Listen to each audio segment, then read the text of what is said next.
रुक करूंगी, बलरामपुर का रुक करते हैं। विद्या हेलो सर हाँ, रामधरण सिंह जी हैं सर, यहाँ के सीईओ हैं सर। सर मुझे रात धमकाया गया था, यहाँ के जो लोकल एसएचओ थे सर। प्रकरण में कुछ भी जानकारी नहीं है। मैं सर लगातार न्यूज़ नेशन पर हम दिखा रहे हैं सर कि हमको पत्रकारों को यहाँ पर काम करने से रोका जा रहा था सर। सर मुझे ये बताइए सर, क्या उस एसएचओ के खिलाफ कोई कार्रवाई हुई है? आप सीईओ हैं सर यहाँ के। पहले चीज़ें पता करेंगे, अगर ऐसी कोई चीज़ होगी तो जो। सर मेरे कैमरे को बंद करने की धमकी दी जा रही थी और वो भाग गए थे जब मैंने उनको कहा कि मेरी अच्छा सर, मैं आपसे जानना चाहता हूँ, ये बताइए कि मेरी सुरक्षा की जिम्मेदारी किसकी है? सुरक्षा की जिम्मेदारी हमारी पुलिस प्रशासन की है, लेकिन कोई भी ऐसी बात जिससे सांप्रदायिक सौहार्द या अन्य चीज़ें बिगड़ जाए तो ये भी पत्रकार की भी जिम्मेदारी। सर मैं अपनी जिम्मेदारी के साथ काम कर रहा हूं, लेकिन सर मैं ये जानना चाहता हूं कि अगर कोई पुलिसकर्मी, सर एक मिनट रुकिए सर एक सेकंड रुकिए जी, बिल्कुल काम से आप चले जाइएगा। सर मैं ये जानना चाहता हूं कि अगर कोई पुलिसकर्मी मुझे धमका रहा है सर, तो उसके खिलाफ क्या एक्शन होगा? जांच की जाएगी, अगर कोई चीज़ सही पाई जाएगी। नहीं सर, जांच क्या? लाइव जब हम खड़े थे, दीपक चौरसिया मेरे सहयोगी स्टूडियो में बैठे हुए थे, हम यहाँ की खबर दिखा रहे थे, तो वो मुझे आकर डरा रहे थे, धमका रहे थे, कह रहे थे कि अब अपना कैमरा बंद कीजिए। वो मुझे बोल रहे थे कि तुम जल्दी से यहाँ से हटो, भागो यहाँ से। उसकी चीज़ें जांच के बाद ही कोई चीज़ कहा जा सकता है। सर ये तो जांच कब तक होगा सर? कब तक? क्या इस तरह की बातें होंगी, पत्रकारों को भगाने की कोशिश होगी और जांच करके आप लोग उस बात से पल्ला झाड़ लेंगे? सर मैं दिल्ली से आया हूं सर, और मुझे यहां पर जैसे बाकी लोगों की सुरक्षा की जिम्मेदारी है, उसकी जिम्मेदारी पुलिस, मेरी जिम्मेदारी पुलिस की बनती है। लेकिन जो मेरे खिलाफ कल बात कर रहे थे एसएचओ सर, वो एसएचओ अभी सुबह से भागे हुए हैं, एक बार भी वो मेरे कैमरे के सामने नहीं आ रहे।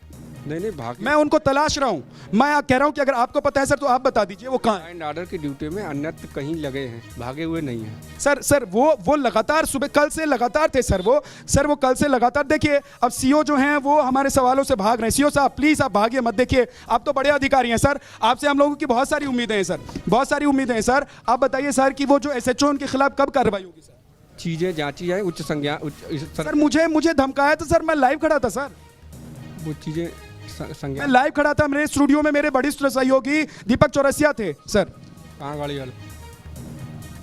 सर आप सीईओ हैं सर, बड़े अधिकारी हैं आप इलाके के। भाई चीजें संज्ञान में आएंगी जब पता चले। देखिए अब सीईओ साहब जो हैं वो अपने ड्राइवर को बुला रहे हैं, लेकिन उनके ड्राइवर साहब कहीं चले गए हैं, वो आ नहीं रहे हैं। अब सीईओ साहब को मुश्किल हो रहा है कि वो हमारे सवालों का जवाब दे। सर जरा बताइए ना कि वो एसएचओ के खिलाफ कब तक कार्रवाई करेंगे? हमको तो डर लग रहा है ना सर कि यहाँ पर कुछ हो भी जाए तो शायद पुलिस हमसे मुंह फेर ले। नहीं आप निश्चिंत रहिए, ऐसी कोई दिक्कत नहीं होगी, आपको सुरक्षा रहेगी। वादा करते हैं कि यहाँ पर जो रिपोर्टिंग कर रहे हैं सर, उनके साथ किसी तरह की कोई अगर बात होती है तो उसकी जिम्मेदारी आप लोगों की जरूर बनती है, लेकिन रिपोर्टर की भी जिम्मेवारी है कि कोई भी सांप्रदायिक सौहार्द अन्य। सर किस तरह से सांप्रदायिक सौहार्द बिगड़ता है सर? सर प्लीज बताइए ना, सांप्रदायिक सौहार्द बिगाड़ने का क्या परिभाषा क्या है सर? परिभाषा बताइए ना सर प्लीज। आप सब पत्रकार हैं, आप सब जानते हैं। मैं जानता हूं सर, अपनी जिम्मेदारी के साथ काम करूं सर। बात बिगड़ता है। कैसे बिगड़ता है सर? कैसे बिगड़ता है? आपको सब पता है, आप पढ़े लिखे हैं पत्रकार। सर मैं तो पढ़ा लिखा हूं, लेकिन मुझे धमकाया जाता है तो मुझे ये भी पता है कि उसके खिलाफ क्या कार्रवाई होनी चाहिए। लेकिन आप बताइए ना क्या कार्रवाई कर रहे हैं? देखिए भाग गए यहाँ के लोकल सीईओ भाग गए, यहाँ के सीईओ सर्कल ऑफिसर जो हैं वो भाग गए, वो सवालों से भाग गए। वो जिम्मेदारी मेरे ऊपर मर देना चाहते थे, वो ये चाहते थे ना कि सारी जिम्मेदारी मेरी बने, यानी कि मुझे ही भगाने की कोशिश हो यहाँ से, और मेरे खिलाफ ही वो चाह रहे हैं कि अगर कोई बात हो तो मेरे खिलाफ ही आवाज़ उठ जाए। देखिए यहाँ जो लोकल लोग हैं उनसे मैं बात करता हूँ, यहाँ के लोकल लोग हैं। भाई साहब आप लोग यहीं के रहने वाले हैं, बताइए अगर मीडिया के लोग यहाँ आते तो उनको भगा देना चाहिए? नहीं इंसाफ मुझे चाहिए। हाँ। ये बताइए भाई साहब कि रात हम लोगों को यहाँ से भगाने की कोशिश हो रही थी, आप लोग भी खड़े थे? हाँ खड़े थे। बताइए क्या हुआ था? पुलिस वाला क्या कर रहा था हम लोगों के साथ? कैसे हमको भगा रहा था? धमकी दे रहा था कि जाइए आप लोग। हाँ। क्या कह रहा था? क्या कह रहा था? जैसे कि हम वहाँ खड़ा हो के कह रहा था कैमरा बंद करो, क्या करता? आपने क्या सुना बताइए?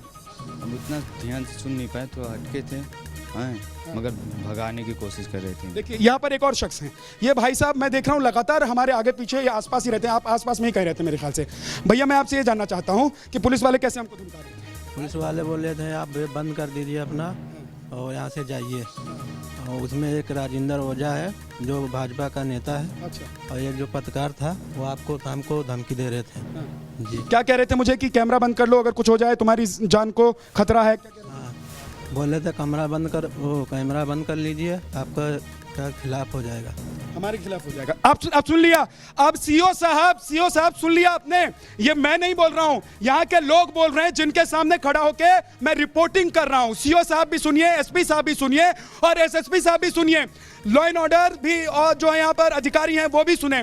मैं कह रहा हूं कि हमारे जान की जिम्मेदारी किसकी बनती है? क्या इस देश में पत्रकारिता करना, क्या इस देश में खड़े होकर रिपोर्टिंग करना, क्या सच दिखाना नैना इतना मुश्किल काम हो गया है? बलरामपुर से यहाँ पर कोई क्यों नहीं आ रहा है? अब मुझे समझ में भी आ रहा है कि लोग आ क्यों नहीं रहे, यहाँ मीडिया वाले क्यों नहीं आ रहे और यहाँ पर लोग क्यों नहीं आ रहे बाकी, क्योंकि सबको लग रहा है कि यहाँ जाकर रोका जा रहा है। तो यहाँ के जो लोग हैं, यहाँ जी। के बाशिंदे, अगर वो अपनी कोई समस्या सुनाते होंगे, बताते होंगे, तो पुलिस अधिकारी क्या ही बात सुनते होंगे? वहाँ पे उनकी आवाज को कौन सुनता होगा? शिकायतों का अब जरा समाधान कौन करता होगा? सोचिए। ये बिल्कुल इससे समझा जा सकता है।